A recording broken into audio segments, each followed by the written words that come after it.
We are responsible, socially distant, grown adults. At least, on the outside. Mentally, I don't know where we're mentally not at. even close. But we do know one thing, and that is football season continues to go on, and we only have 2 local teams alive. We had 7 local teams at this point last week. As you mentioned, you thought, there's a pretty good chance that we could have 4 move on to semi-state, but it's only 2. What was your biggest takeaway and surprise, really, from last week? Because I, too, thought we would have more teams still alive playing this Friday night. Well, I think what jumps out to me most is Bishop Dwenger going down to Zionsville. Some publications and media entities had picked Zionsville, and we kind of, really? But I really believe that that really shows the strength of some of the area conferences down there. We talk so much about the MIC, Metropolitan, but there are some other really good conferences down there that are really tough. And I think it opens up a conversation to be had at some point about the SAC going to some non-conference games to help out some of these teams, prepare for better challenges, and also at the bottom end, giving some of those bottom end teams a chance to win some games. So I think it's a win-win all around. I hope it happens. And I think examples like last week with Dwenger, with Homestead, I feel could push that conversation into the forefront more. Do you think that it would go to a 5-team, like the NECC, not necessarily a small and a big, but maybe do it geographically and have 5 and 5, so you can play 5 games and then play a few non-conference games? Because, as we've seen, it's helped teams like Lures to play up and Concordia to play teams that are larger. If you're a 6A team like Homestead, you'd like to get or Snyder or even Dwenger, you'd like to get some competition on the schedule that will prepare you to make a postseason run. Not saying that there aren't teams like that here, but I mean, we remember when was it Brebeuf that Dwenger had a situation with, or games with, a series with. Snyder was playing Penn. Out of LaSalle, out of Cincinnati. From Dwenger, I remember that one. They had an RV come up, and it was a big deal. We've seen that, and it has become beneficial in certain times in the past. Is that something that you see as a possibility, or just kind of a pipe dream at this point? I feel there's growing momentum for something like that, to where you have 2 divisions similar to the NECC, whether it's big, small, whether you're trying to balance out the divisions. I think that's the direction that sounds like it could go at some point. And I feel like you'd play everybody in your division, you'd play a couple cross-division games, and then have a couple open dates, so to speak, for non-conference. And I think that would help not just with the better teams in the conference, the lesser teams in the conference. Everybody could benefit. And I think also it changes the dynamic a little bit for us, because as exciting as we get Snyder Dwenger every year, it is Snyder Dwenger every year, right? Mm-hmm. And it's tough. Like a lot of these games, you look at the schedule each week, you're like, mismatch. And, I think it would greatly benefit the teams preparing for the postseason. It would help the footprint of the AC or the SAC to make a greater footprint in the state, similar to what we saw in the NE8 this year, being able to play some out of conference opponents. And so I think it's a win tremendously, and hopefully there's conversation going forward with that. Yeah, I think the benefit would also be, in terms of things like Mr. Football races, in terms of the polls, not that those are the most important thing. The most important thing is to get your team ready and improve and give these guys that experience. But it certainly couldn't help if you go down and say you're a Dwenger and to beat a Brebeuf. Yeah. Or if you're a Concordia and to play a Chatard tough like they did this past week. Yeah. I mean, early in the season, it gives you a little confidence, it gives you some state recognition, and it gives you a benchmark of where you want to be at the end of the season. Absolutely. And I feel, I think Homestead and Carroll, when they went from the NHC into the SAC, that was a natural step up in competition for them. So they were happy about that. But now you've seen back-to-back years. Let's take Homestead, for example, win back-to-back SAC championships, get into that regional round, and just get smoked. And that's not just them. We haven't had a single 6A regional champion from this area since 6A began in 2013, let alone semi-state and state. So the 6A needs help in that respect. And I think, some of the lower tier teams who wouldn't want to, watch a Concordia East Noble game, type thing, or a Northside New Haven type game, those kind of matchups that we'd love to see but never get the opportunity because the SAC plays all conference. East Noble Penn was, I think, a good example of that this season that we Right. saw in the Northeast State, where you saw East Noble could compete with Penn, and maybe that should have been a better indication that they were going to pick it up once the postseason Yeah. began and they had all their Most weapons. definitely. Enough talk about that. Let's talk a little bit about the two teams that we do have that are still alive. We'll start with Bishop Luers. In 2A, Luers, no stranger to this. It's their 20th regional title. They won fairly decidedly at Tipton. They led that game 23-0, and it was pretty much over by halftime. Yeah. From Luers' perspective, this was a Tipton team we were concerned about because of the way they had beaten Eastbrook previously. What do you see from Bishop Luers that they're looking to carry over into this week as they face a tough opponent in Pioneer, who we remember the juggernauts with Jack Kaiser and those guys in 1A playing Adams Central and teams from our area. What do they have to do this week against a good Pioneer squad, again, that's ranked 3rd in the state, now in 2A? Right. More of the same from what they've been doing. I think you look at Pioneer, and they're going to be very similar to Tipton, but they do things better. So Pioneer's at a level above Tipton. But it's a lot of the same principles, and we've been very impressed, I think, with Bishop Luers in the postseason run that they've had, because they've had to beat some quality opponents. They had to go up to Fairfield and beat them. They had to come home and fend off Eastside, and then they had to beat Tipton. So this is a battle-tested team that did benefit from a very difficult regular season schedule in the SAC. I think defensively was the key last week, and I think defensively, once again, is the key this week. A much maligned defensive unit in the majority of the regular seasons come on, playing very good football, confident football as well. That point of attack for Bishop Luers, in which they've been able to get a push up front and then allow those linebackers to roam, has been key, and that could definitely be a factor on Friday. Looking at the numbers, I mean, this is a Pioneer team that runs the football, and then on 3rd and long, runs They're the going to football. run the football, yes. You're talking about a team that's their starting quarterback's passed for 216 yards. He's a freshman, which would concern you, except for the fact that all they do is run it. 4,145 yards rushing to 216 yards passing. I think we know what they're going to do. You got a couple of guys, a couple of Lou Hellens, and then Brock Robinson. 2 of those guys are over 1,000 yards. Another guy's at about 750. Yeah. So the attack is really a 3-headed monster. As far as running backs go, how do you prepare for something like this? Is it something like they faced at all this season? Because I think you would naturally draw a comparison if it is. You look at maybe like an East Side that was very run heavy, although Laban Davis can pass it, but was definitely a big factor with that run game. In terms of multiple running backs like that, you look at like a Fairfield too that played a similar type triple option type thing that gives you a various different types of looks. So I think Luers has seen what they need to see to properly scheme against this. Now, whether they can win the battles individually defensively to stop it is a completely different story. But if you feel like you're Bishop Luers and the way that offense is playing, you feel like you can score enough points, but defensively to be able to get enough stops, I think they faced enough run-heavy teams to really identify what they have to do and feel like they have the personnel to at least slow it down. I don't see you shutting down Pioneer's run game, but can you get enough defensive stops and then outscore them? My question is, if it becomes an offensive shootout like we saw against Eastside, they scored a bunch of points against Fairfield as well, can they put up more points than this team? Because obviously with Carson Clark, with Brody Glenn, Krayshawn Menson now has gotten into the mix. Yeah. Ramon Anderson. I mean, they do have a lot of offensive weapons.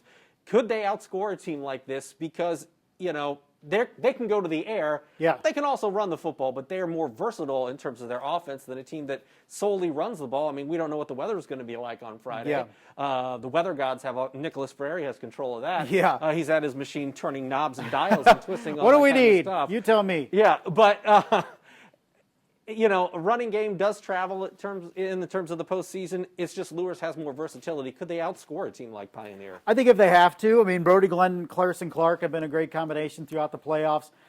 You have Ramon Anderson that's come on running the football. Krayshawn Menson had a great game last Friday. Dude, he dropped that dude. Dude, did you see that? Did you guys see that? Yeah, it was crazy. That's something where, the stats look by, wow, Carson threw it deep to hit Krayshawn a lot of times. It was a lot of short passes that Menson then yards turned into after big catch. plays.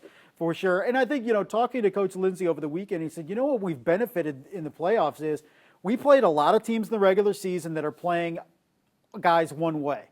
And now they're in the playoffs where they're actually facing teams that play more guys two ways than Luers does. Luers has a bit more depth this year than they have the last couple of years. Mm-hmm. They said, while we struggled in the regular season facing teams that only had guys playing either offense or defense, we feel we've had the advantage in the playoffs because the teams we've been playing are getting ground down in the second half because of fatigue, playing guys two ways. And they have enough, while they've had some injuries, have enough depth to prevent that with some of their guys. Being able to rest Brody Glenn, being able to rest Krayshawn Benson. Those guys are huge with their fresh in the second half. That could be the difference on Friday. When you look at John Harrells, he has the prediction 35-31 Pioneer. That's certainly not an overwhelming favorite, is Pioneer in this one. I think people outside of the Fort Wayne area would say, "Oh man, that's low. Pioneer should be given a better, should be favored by more." But that would say you haven't seen Luers play in the recent weeks. I mean, a lot of that would go into what you saw in the regular season, record-wise, all that kind of stuff. But I have to say, Luers has been a different animal. Yeah, and I think, people around here will fall into the trap. Well, New Haven went to Pioneer and beat them. That was the only Pioneer loss in the season. But Pioneer, from what I understand, missing some guys that week. And the week, I think, before that, with a lot more guys on hand, beat a 6A opponent.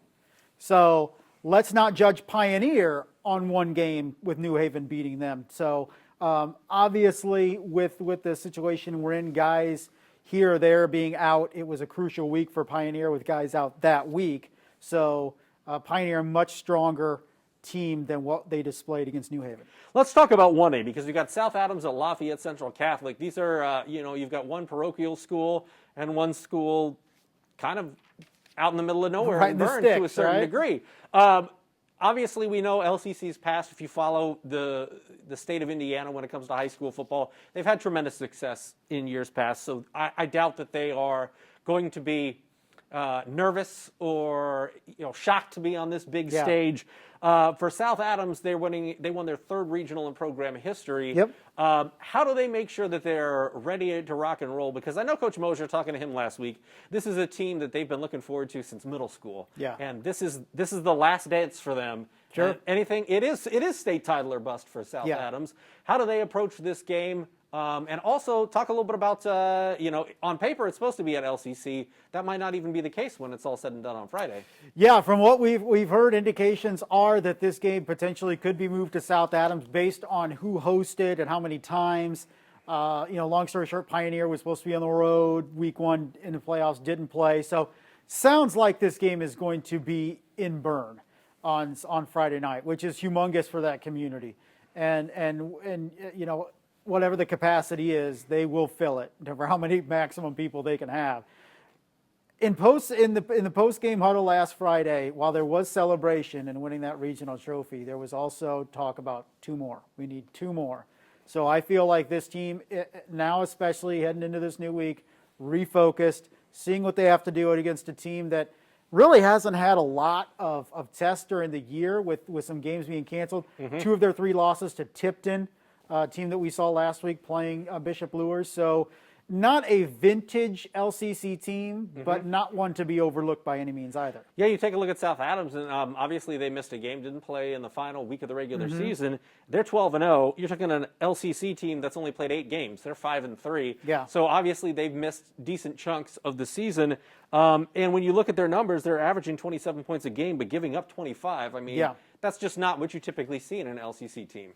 And I think there was even some overtures with that Week 9 open week for South Adams that they would play Lafayette Central Catholic, but never were able to come together to agree on anything. So based on what we saw last Friday against Southwood, and it was a very, very good team on both sides of the football, and a lot of people will look at that and maybe that was the state championship game.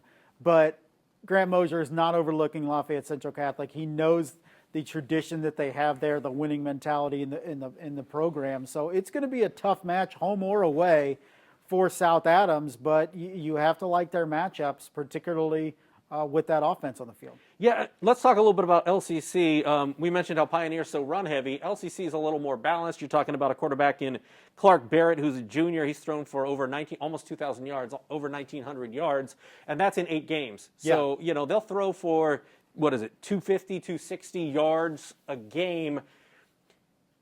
South Adams hasn't seen a lot of throwing offenses last week was a bit of an exception because Yeah. Alex Farr really chucked the ball, and man, he was on target from the highlights that I saw. Yeah. So really, kind of a good prep, I think, if you will, to face what LCC does. Totally agree, because in that first half in particular, Alex Farr was just flinging it all over the field. South Adams' cornerbacks had all sorts of trouble. They were giving up several inches to the wide receivers of Southwood and were just getting outplayed there in man coverage.